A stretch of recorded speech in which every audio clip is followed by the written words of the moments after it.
Welcome to KR engineering and career guidance YouTube channel. ఈరోజు జరిగిన ఎంసెట్ పరీక్ష అంటే 10వ తారీఖున జరిగిన ఎంసెట్ పరీక్ష మార్నింగ్ సెషన్ గురించి మనం పరిశీలించినట్లయితే ఓవరాల్గా మార్నింగ్ సెషన్లో మ్యాథ్స్ అనేది కొంత మోడరేట్ టు టఫ్ అని తెలియజేయడం జరిగింది.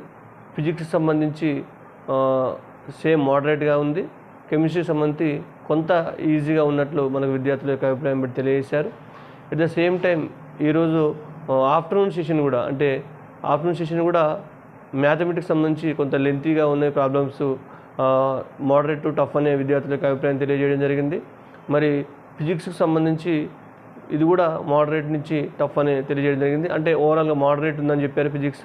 కెమిస్ట్రీ పట్ల కొంత విద్యార్థులు సంతృప్తికరంగా ఈజీ ఉంది, అంటే ఇది కూడా పూర్తి ఈజీ కాకుండా ఈజీ టు మోడరేట్ అనే అభిప్రాయాన్ని విద్యార్థుల యొక్క అభిప్రాయం తెలియజేయడం. ఓవరాల్గా ఈరోజు 2 పేపర్స్ మోడరేట్గా ఉన్నట్టు మనకు విద్యార్థి అభిప్రాయం తెలియజేశారు.